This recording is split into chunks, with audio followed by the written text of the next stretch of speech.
Aloha! Welcome to the Live Ukulele podcast. My name is Brad Bordessa, and today on the air we've got Neal Chin, the one and only masterful modern jazz ukulele player. He's not the one and only modern jazz player, but he is one of the best in my opinion, and it's always a treat to talk story with him about music and about teaching ukulele, because though he is a wonderful musician, there's not really anybody I would rather hear play ukulele. You know, he spends most of his time teaching ukulele lessons to pay the bills, and so he sees both sides of the coin and is a super nice guy. I went up to the Pacific Northwest last August and did a couple of teaching gigs, and Neal and I actually ended up performing at Auntie Jean's house out in Bellevue. It's sort of a well-known Hawaiian music venue, house concert venue. Lovely space, and Auntie Jean is just awesome, total kick in the pants, fun person to work with, and just always so excited to share ukulele music, but also especially Hawaiian music in her home. So mahalo to Auntie Jean for having us. And yeah, it was kind of a fun day. I went out to some random neighborhood, kind of North Seattle area, out in the big trees and the pines. And I went with my friend Pam Mandel to play at somebody's like luau party, right? It was kind of one of those like, I don't know, it's kind of like fake mainland view of Hawaii with the plastic lei. And we just played some, ukulele songs for them. I guess they hired my friend Pam and some other folks to come play, and Greg Porter to come play at their party. And I was only able to hang out for like half an hour before Neal showed up and gave me a ride over to Bellevue. And so we had a chance, half an hour in the car to talk story, and then we got to Auntie Jean's house, set up, figured out what we were going to do, and then we played.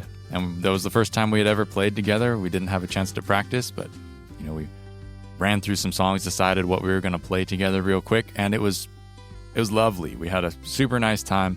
I felt like the music was wonderful, and the crowd was great. And, we really appreciated having everybody come out to support and to share in the music with us. And then Neal drove me home at the end of the night, or back to where I was staying. And we again got to kind of catch up, and we've talked via email, and I had him on the podcast before, but never really got a chance to know Neal just as a dude to hang out with. And we realized we got quite a bit in common as far as hobbies and enjoyments, and the kind of music that we listen to, and the musicians that we idolize. And it was just a really good time, and I was super happy to get to connect with Neal on just kind of a personal level for the first time. And so I kind of think that this podcast, this interview that we did yesterday, is kind of a continuation of some of those conversations. And now that I know Neal a little bit better, we were able to have a nice discussion about some things related to what we were talking about, and also dive in, and I've got a bit of a feel for what he likes to think about and how he approaches teaching, and we can build on that with further conversations, right? So I do hope you enjoyed the interview.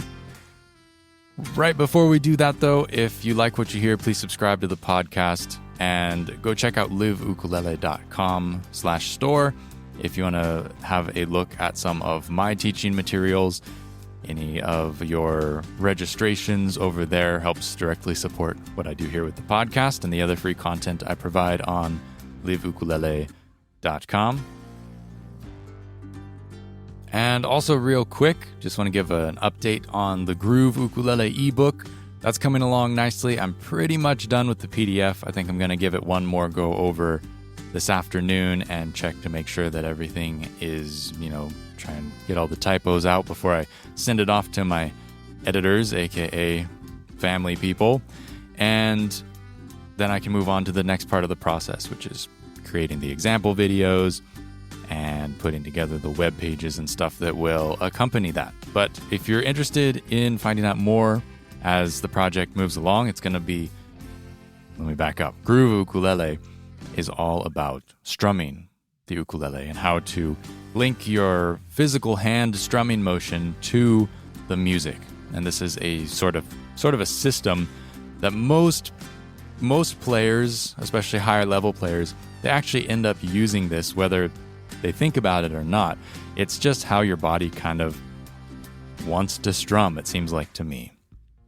And it's something that a lot of beginner and intermediate players seem like they kind of miss out on. They don't quite connect the dots or realize that, hey, this is actually the easier way to do this. And so that's what I want to share in the book, is it's all about strumming.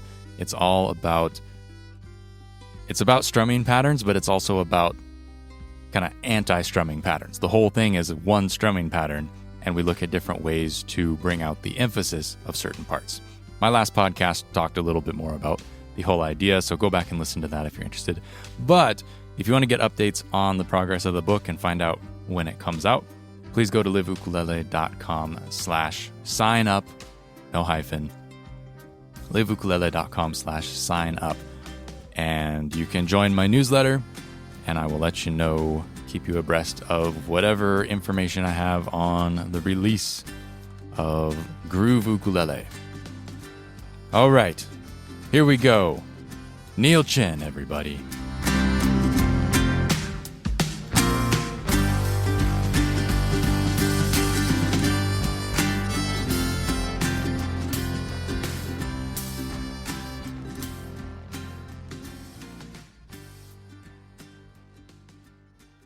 Cool, man. Well, what's new? Gosh. Well, when did we do that gig? That was in this past summer, right? In August. August. That's right. August. I remember it being a very beautiful day. Since then, just been doing a lot more of the same, really. And a little bit of some new stuff, too. So a lot of, mostly, as many of you folks already know, basically teach ukulele for the greater part of my life, and hope that continues to be the case. But basically do, private classes throughout the week, but I started playing out a little bit more too, which has been so fun and very rewarding, I have to say. So it's been really nice to feel like a musician, especially after all these years of just it goes without saying, of course, it's been a challenging time, but it's been really nice to put a lot of the stuff in motion, I've been working on for so many years. So, what kind of music are you playing out? Mostly jazz. Okay. Actually, all jazz. What am I talking about? Besides, I do play, in a group with some Hawaiian contemporary as well too, which as the summer rolls along here and graduation season comes along, and weddings and stuff, we're going to do more gigs there. But I've been playing a lot with this man named Marco J. Carvalho. He's a Brazilian guitarist from Rio. And so we've been mostly playing a lot of bossa nova. He's been teaching me sambas. I have now slowly become hip to the form of a choro, or the style of music of a choro. So been learning a lot. Kind of have to have almost forced to learn a lot really quickly, which has been, it's been exhausting, but it has been so fun. Nice. Yeah, it's been great, man. It's been great. Yeah. Well, yeah, I kind of feel like this is the natural continuation of our afternoon together for that gig in August. I went over to Seattle area and we ended up playing at Auntie Jean's house together, and Neal picked me up. We got to talk on the way to the gig, play the gig, and then he was nice enough to drive me back to where I was staying, so we got to chat on the way home. But for me, from my side, I remember the impact of the gig was really that we were able to link up musically very easily, and that you were a very super easy person to play with. Likewise. And it felt like being in the room together, we were really able to kind of intuitively interact in a very easy way that doesn't usually happen, at least for me. Sure. And it was a brilliant time. It was just absolutely lovely.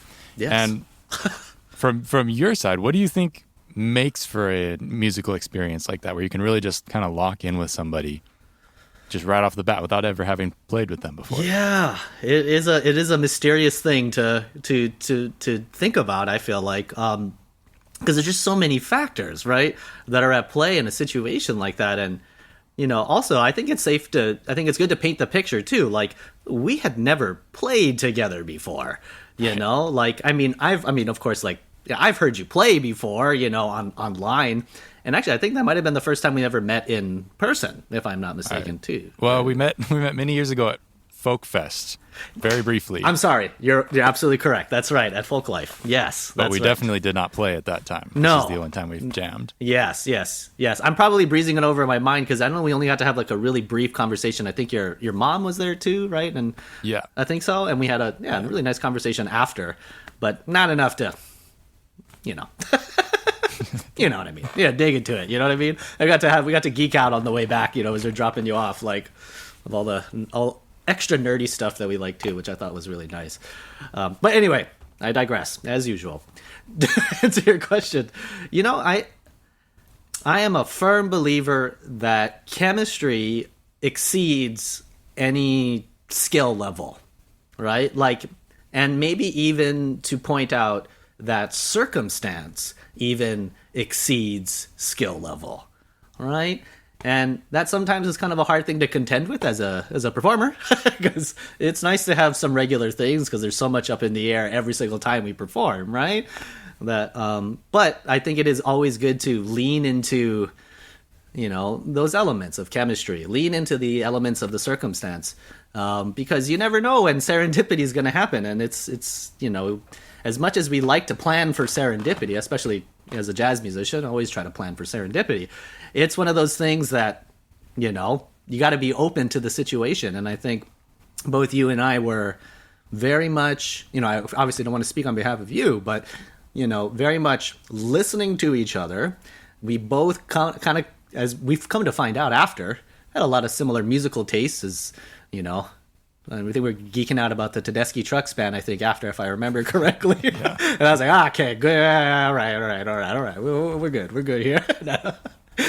But I mean, truly though, I really do think that, yeah, it's a chemistry thing. And it's the thing I appreciated about you too, about playing with you, is you were very open and receptive to the moment when we were playing these tunes, and, I appreciate you being willing to play some standards too. I remember we played a couple of standards and whatnot, and it was just super fun, and let the moment ride, gotta let the moment ride. And I think we had a nice circumstance of that evening. Yeah. And I think the room was lovely too. That might have not been the reason it worked so well, but it certainly contributed to making it more enjoyable, because we were playing acoustic, which you don't get to do very often, and it's a real treat, especially in a room like that kind of gives you the musical feedback of hearing yourself in the room, and you have the audience just right there.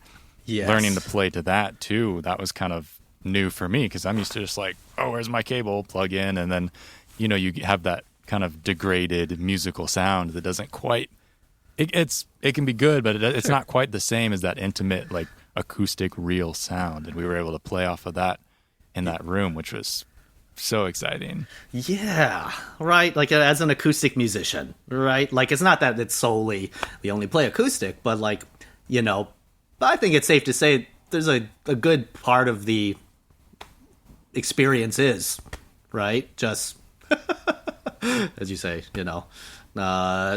behind an acoustic instrument, and I love that, because, and you make a really good point, because we treat the room like a box, like you're like inside of an ukulele, right, or inside of an instrument, right? And so, yeah, that is a very good point. Like, it felt, I didn't feel detached from your sound, or from, and I think adding on to that, like, playing to the room too, is the people. Like, we had a great audience. We had a fantastic audience. And we even kanikapila'd after, too. Mm-hmm. Yeah?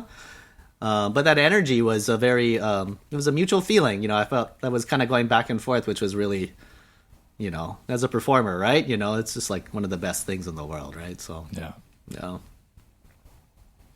Well, as you said, we had a chance to geek out on the way home. And I was curious to ask you this, because I don't think we talked about it at the time, but we were talking about Derek Trucks and maybe some other amazing guitarists that we kind of shared interest in. And I know you play guitar, right? You're like actually a guitarist as well as an ukulele player.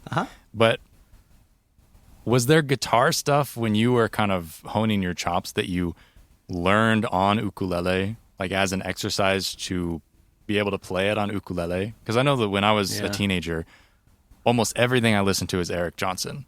That was like, Nice. that was my music, the soundtrack of my teenage years. And Nice. I learned so much that was it. That's what I wanted to sound like. That's what I wanted to play. But I was playing ukulele. And so I kind of learned to recreate some of those sounds, not necessarily with pedals or anything, but just tone wise, like that projection, that kind of projection. Yeah. And that way of thinking. I was curious if there's similar things that happened for you where you went straight from hearing an electric guitar inspiration and putting it right on ukulele. Yeah, absolutely. For me, it's the vocabulary.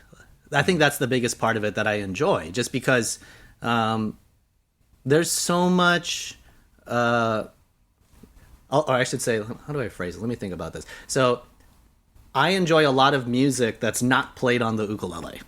The majority of what I listen to is not played on an ukulele, unfortunately. That's what I truly believe. And so taking licks, even, you could even say, like from, my blues guitar playing and like putting it on the ukulele was a bit of a challenge at first, but, especially when I really started coming back to ukulele, I won't say how long ago because it was a while ago, but when I started coming back to ukulele, it was a bit of a struggle because I definitely was playing all high G at that point too, I was definitely a Jaker as a young kid, so to say. I couldn't get enough of Jake, and everything he did, I just copied him. And so that was the vein that I was thinking, and it made it really difficult to go back and forth. And so, just switching over to low G just like helped a huge amount, just at the minimum to be able to, when I start moving, I can grab a root here or something, you know what I mean? Or complete a lick, so it feels a little more linear, which is nice.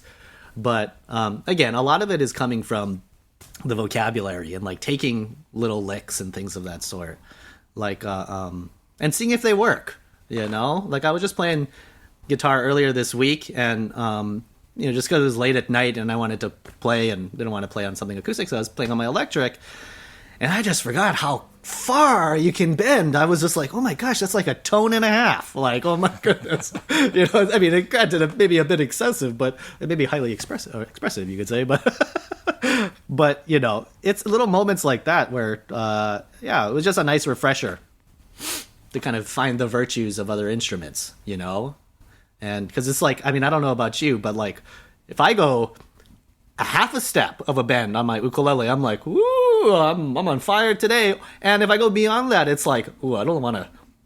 I'm not, probably a rational thought, but like, I don't want to bend, or I don't want to break the ukulele, right? Or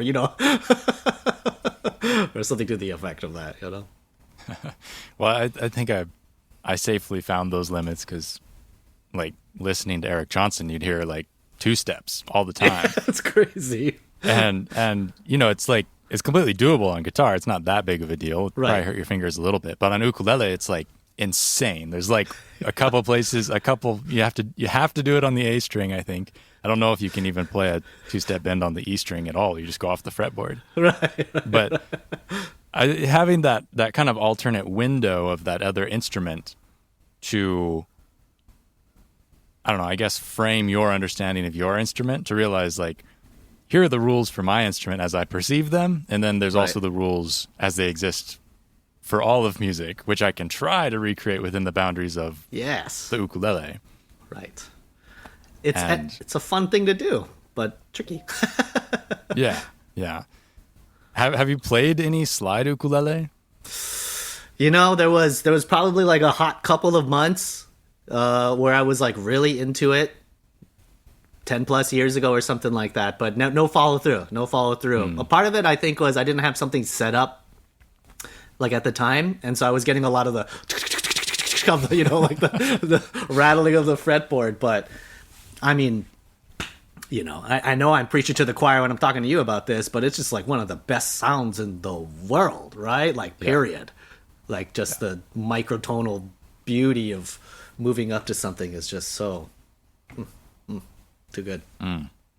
Someday somebody will make an ukulele without frets. Yeah, I'm waiting. Or at least just like, you know, you can go high. I'm okay with the frets with like higher action, you know? If it just had you know. But I'm okay with the fretless too, you know. Yeah. It'd be interesting. Yeah. So this new style of music you're working on, I'm not familiar with it. What is it again? So it's mostly it's quite frankly, it's new to me. Like I grew up listening to a little bit of Stan Getz, you know, the famous record everybody, you know, has probably heard at some point in their life, whether they like to or not, you know, like The Girl from Ipanema and all those hits. And it was just such a lovely sound that I really enjoyed ever since I was a kid, but never really dug into it.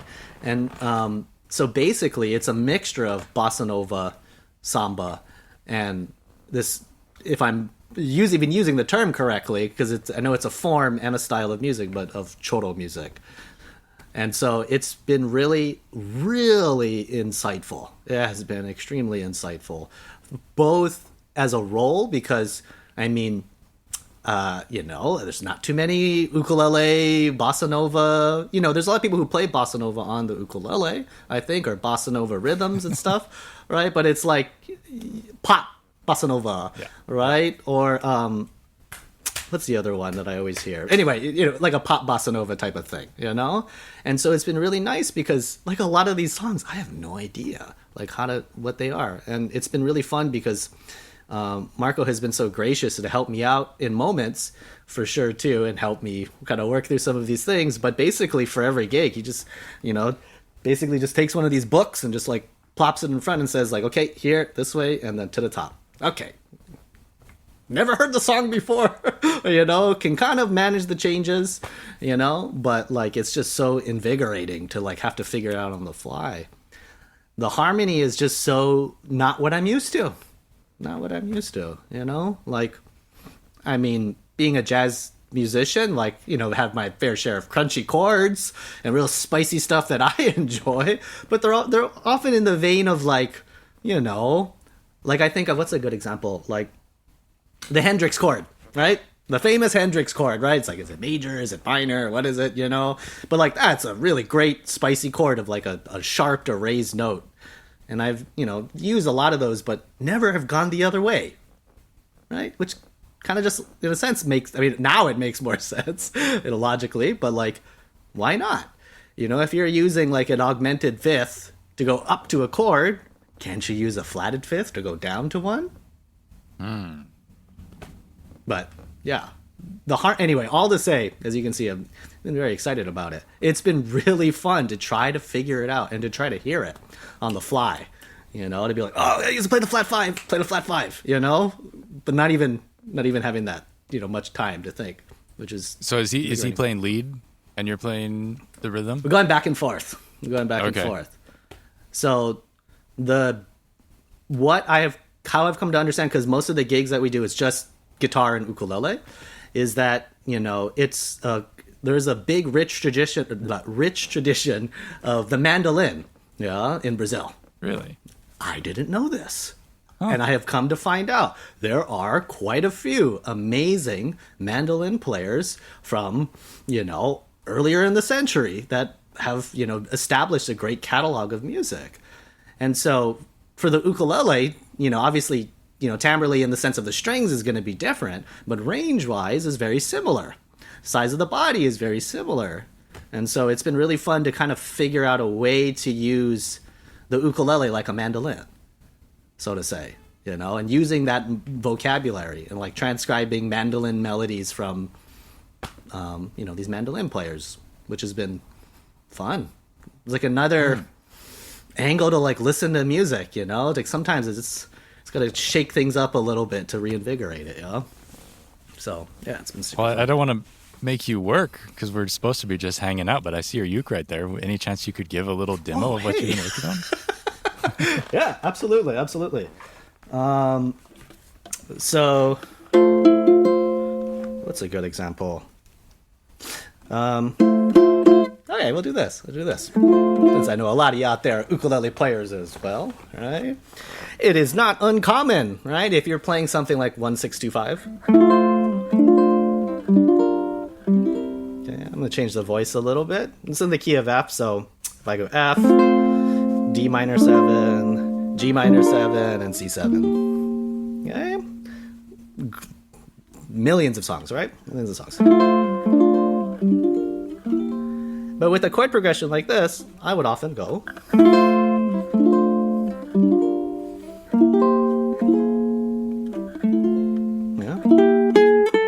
So you get that nice, lovely chromatic line up. Well, you go backwards.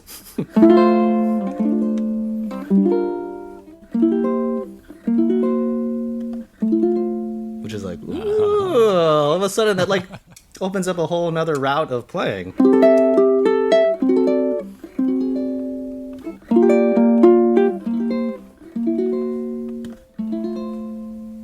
Like that, right? That's not a chord shape you see very often. Yeah, and it's kind of nice because like this one, right? Especially for the viewers with the, you can see this. It says I'm playing this F major 7 in the first position, which is just, that's a beast of a chord at first, right? You know, it's what is that? 2, 4, 1, 3. It's like F, and then you got to like somehow bring your pinky up. But I love this because, well, I mean, first of all, listen to it. Like it's just a gorgeous chord, right? But it's cool. The motion ends up being kind of nice and convenient. Because I'm just going to bring my index and middle finger up. Okay, and here's that chord again. This is a C7 flat 5. Yeah,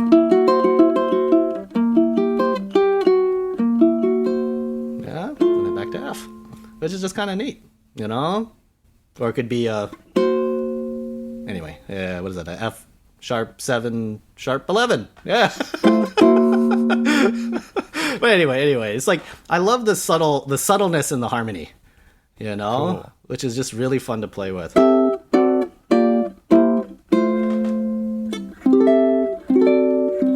usually would be like this for raised 5s. But now we have again flat 5s.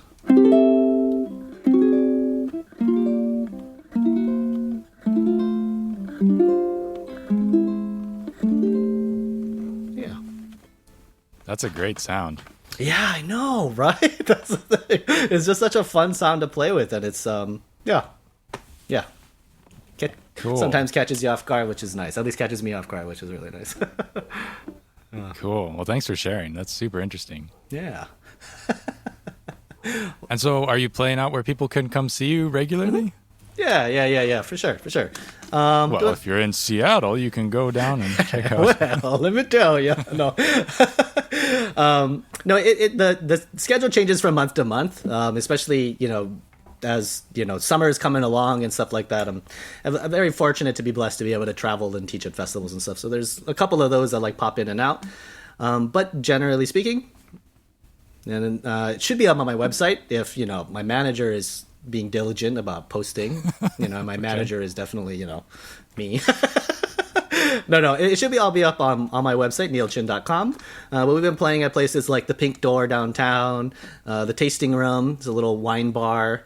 There's a coffee joint that Marco plays at regularly that I join him in over in West Seattle called CMP Coffee. And we've been playing North City Bistro actually too, which is another kind of like hotbed for jazz in, you know, the north side of Seattle. Yeah, and other places too, private events and things of that sort. But please come hang, you know? To you, the listener, and you, Brad, please come hang. I would love to come check you guys out. Yeah. In the summertime, we do, well, I say like we've been doing this for years, you know, but, you know, just from, you know, last summer, we started playing at this little pizza joint too. And, you know, when the weather gets nicer, and it's just nice. Just like hang out outside, you know. Nice beverage, good pizza, you know, musicians are okay, you know, it's a good hang. Yeah, it's a good hang. So anyway, go check out my website, nealchin.com. Nice. And can you spill the beans on what kind of festivals you're doing this season? Yeah. So this year I'm doing I did the Manuka Festival over in Oregon, outside of Portland, was fantastic. fantastic ukulele festival, I will say. Did Craig and Sarah's retreat earlier in March too. But heading over for the Ashokan Ukulele Festival. Really excited for this one. The people who run that camp are the people who wrote the song Ashokan Farewell, the great legendary song Ashokan Farewell. So really excited to meet them and see that part of the world. Heading over to the Midwest Uke Harmonica Camp, which is one of my favorite events too. It's just like quite like a huge roster, but it's over in the Midwest. It's run by a fantastic ukulele teacher and promoter, Ben Hassinger, and I just love working with him and the community that he's fostered there. They're just such lovely people, but really, really good. What's the word I'm looking for? Eclectic style of music. Like there's lots of different things for different people. So yeah, really excited for that one too. And then a couple other camps too. Did one down in the California Coast Music Camp down in California, outside of Carmel. And then another one of my favorite events has become one of my favorite events is PSGW, or the Puget Sound Guitar Workshop. Oh. Another fun event too. Any chance to make music with people and meet new people, and it's fun. Right.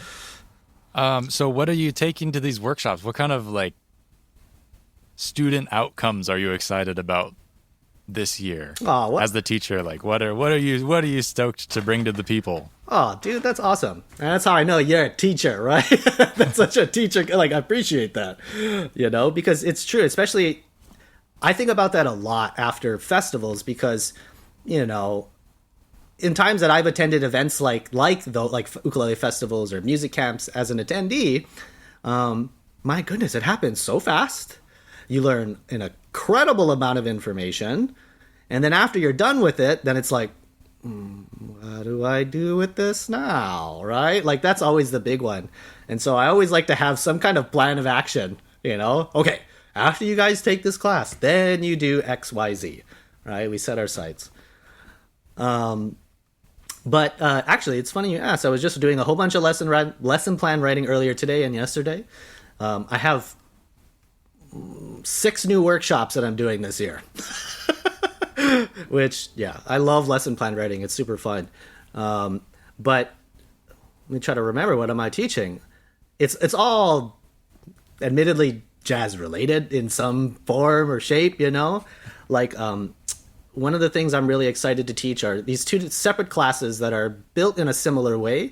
But they're basically like improv jam class type, jamming type of classes, where we're going to do one class is C jam blues, and we're going to learn about blues vocabulary and actually how to swing too. And then after that, the another class we're doing is a Django Reinhardt class, which I'm super excited about. We're just going to talk Django for a whole session and learn how to play minor swing and look at some fun little licks and things of that sort that kind of work in, that style of music. Once you get doing harmony classes too, because once I start talking about harmony, it's hard to get me to shut up, as you could probably tell already. But I'm talking about these sharp 11s and blah blah blah, But I'm doing a couple harmony classes as well, where we're going to look at basic chord progressions within the genre, examples, and ways to play with them. Ways to kind of tweak them. Yeah, super excited to do this. Yeah, to teach these classes, I should say. Nice. You mentioned an improv class. Yes. How do you approach that? Because I find that when people say, I want to learn to improvise, they don't usually bring a whole lot of chops to the table. It's a lot of times, because there's the bell curve, right? You have a few beginners and a few advanced players, and everybody's an intermediate in the middle. Right. But at that level, there aren't always the chops to go along with free expression of improvising. Yes. How do you make it bite-sized enough so people aren't what do I do? Yes. Great question. I think C Jam Blues, perfectly personifies the lesson itself, the melody of the song. So for those of you who are not familiar with the tune C Jam Blues, it's a Duke Ellington tune. And as you might assume from the title, It's in the key of C, and it's a blues, and it is a nefarious head, right? A nefarious melody here. What it is, it's, and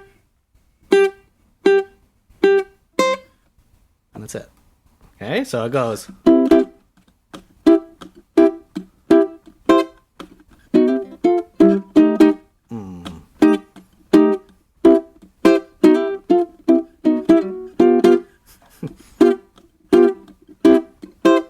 Okay, and so that's the whole basic set of the tune, and you can kind of hear how the melody again is just two notes, right? But hey, you got only two notes. You gotta, play the living life out of them, so to say, right? And that's something that I do feel very, very passionate about, and I think it is very true too. You don't need a lot to make good music. You really do not. And in something like this, if you can really ground yourself to the rhythm, then almost the note is almost inconsequential. And so if we just kind of think about, if we just stay within a key, or if we're like in this case, like a C blues, we can just use like a C blues pentatonic, right? And sure, we can rip around the scale itself, or we can just groove the living life out of each note, right? So 1, 2, 1, 2, 3, 4. 1, 2, 3, 4. Yeah, you feeling adventurous?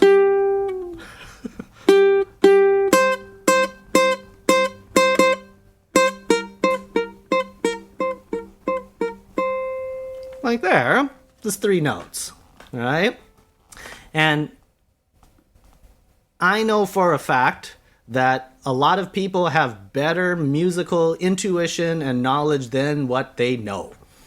Like explicitly, I should say. Right? Especially for adult learners, I'd say. Right? Especially for adult learners. And I say this very, very much so too, because it's like, this is where you hear the most, I got slapped on the wrist when I was playing piano as a kid, or, my teacher said I couldn't hold a tune if I had a bucket, or so, what is the joke, right? And it's just absolutely not true, I mean, we all have varying degrees, of course, for sure, but, or I should say, we all have different experiences, right? And it's a good thing to kind of pull upon those experiences, like all the music you've listened to in your life. Right? That's all information. Like, that's such a hard part about music. I feel like it's the part that takes the longest.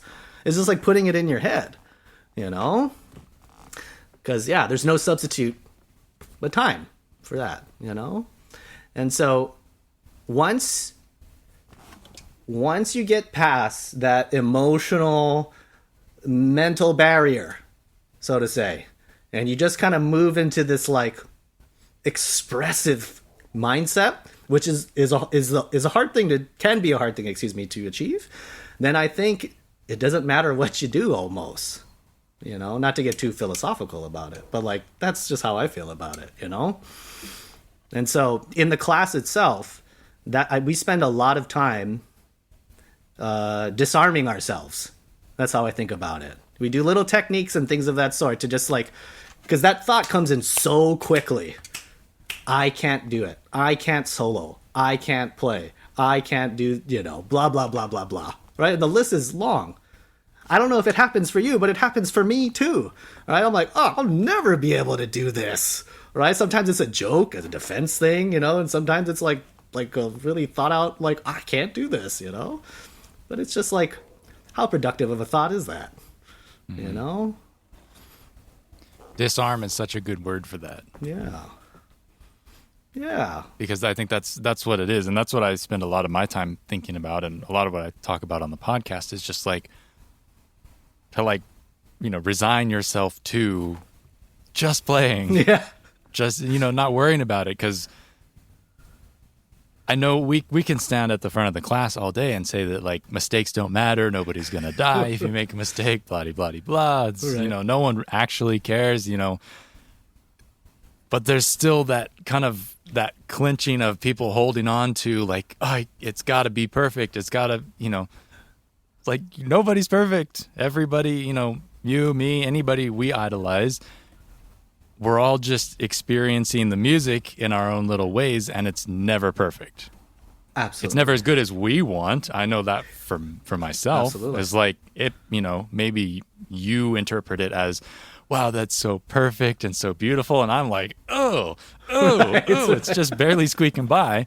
Right. And I think that people don't realize that that's the case for any level of musician. You're always going to hold yourself to that high standard. So I think it's really interesting to try and get people through the first barrier and, get them through the door. Right. Like, okay, Right. forget all of your expectations. How can we just make some music and get you feeling like you don't need to really worry about this? And I'm still wrapping my head around it. I don't know what the best way to go about it is, but I like the term disarm. Yeah. Nice. Because it's almost like a bomb we're trying to defuse. Yeah, kind of, right? Because it's like, a lot of us have that bomb, so to say, that we need to diffuse like within ourselves, and it's an unfortunate, life is messy, right? Life is just messy and things like this happen, And so, yeah, I think finding ways to disarm an individual is great, I was listening to this interview with Steve Jordan, the drummer Steve Jordan, which Steve Jordan's great. If you don't know Steve Jordan. Pocket, exactly. Play with everyone from D'Angelo to John Mayer to Eric Clapton, and great player. But anyway, to the effect of, I'm not quoting him directly, but it's like, it's like the idea that like thought is the death of flow, right? And that if you start, and for him in this interview, he was talking about how the worrying about sounding bad is just going to just make it that much harder for you. Like, you got to be okay with sounding bad. And that's the thing that I think I try to exemplify in these classes, is just like it's an exercise I love doing, is like after we like establish this sound, like we establish a scale, we establish a form, and maybe even people are already swinging and doing a great job, right? Whatever that means. That's such a perfect moment as a teacher to be like, okay, I love this exercise.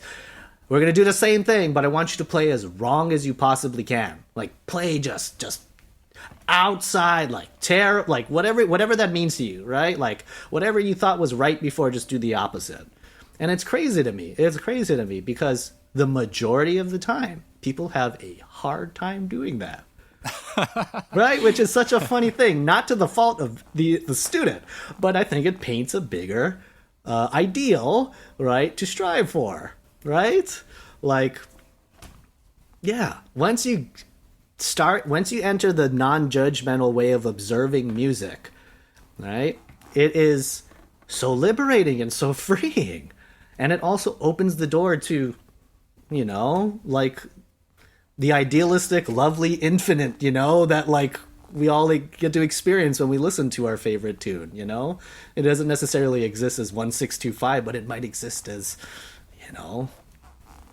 some other ineffable experience, which is so cool. But anyway, before I get too so you find that people have a hard time playing wrong. Yeah. I've never done that experiment, and it sounds awesome. Yeah, it's great. It's great because then it's the same thing, right? It's the thinking that gets in the way. Like, oh, okay, don't hit F, right? It's like, granted, I don't ski or nothing like that, but it's like, I would imagine, right? And you can paint the metaphor in how you want to. Like, if you're, being thrusted down a mountain and there's trees around and you don't want to hit a tree, the thing to do is to not go, don't hit a tree, don't hit a tree, don't hit a tree. It's like, go to the open, right?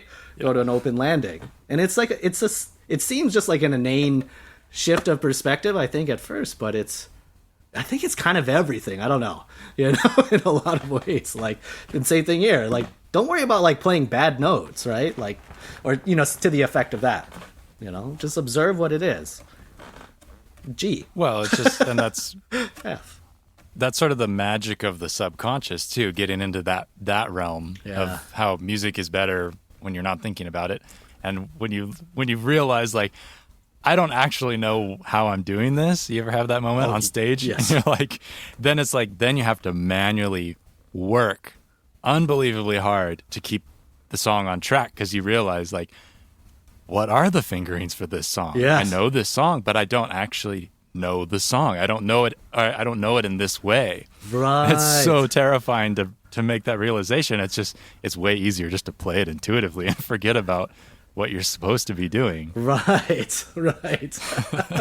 And see, this is one of the, one of the many reasons why I say music is the best, right? Like, because there's no way around it.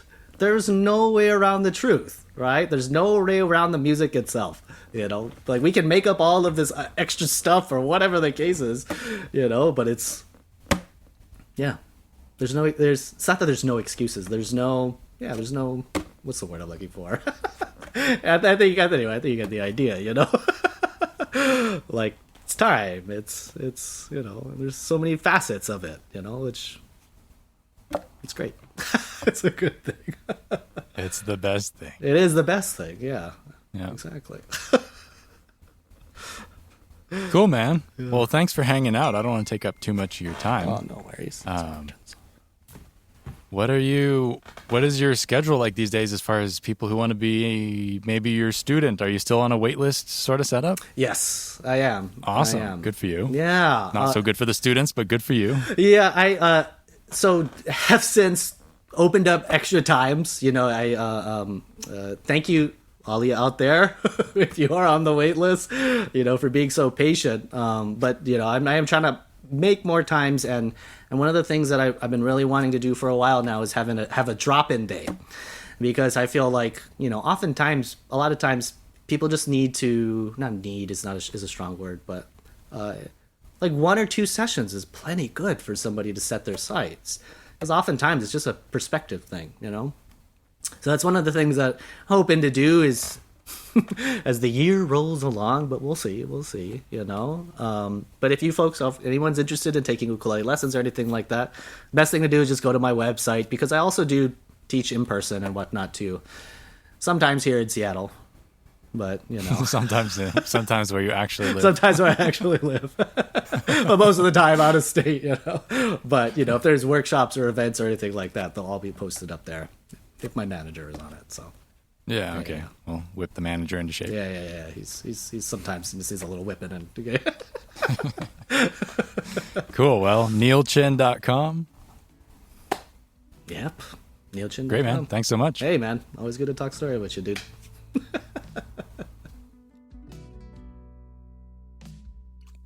Right on. Want to once again mahalo Neal for taking time to talk story with me, to share what he's been working on. If you want to find out more about his music, his work, his teaching, get on that wait list. It's quite a wait list, I hear, but Neal is the guy to be waiting for. If you're going to wait for anybody, you might as well wait for Neal Chin. But you can find out more at nealchin.com, nealchin.com. And if anything, go have a listen to some of his music, because we talked today kind of mostly about teaching things and his kind of Brazilian music stuff that he's been playing out. But Neal's own recordings are fabulous. They're wonderful. And any chance that you can get to listen to Neal play is a super treat. I think he's one of the best modern jazz ukulele players that we have. Just incredibly musical and thoughtful and evocative playing that, it's really just fun and engaging to listen to. And especially if you can hear him play in person, certainly go do that. But also, check out the recordings, because they're wonderful as well. And I'm sure he appreciates the support if you were to buy a copy of one of his albums.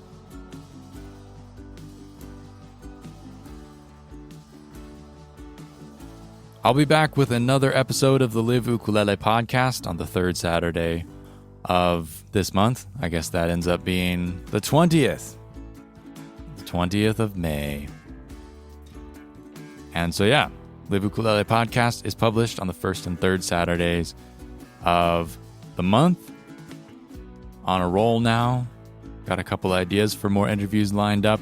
Until then, We'll have some interesting things to talk about. Mahalo nui for tuning in. I'll catch you next time. And until then, ahui ho.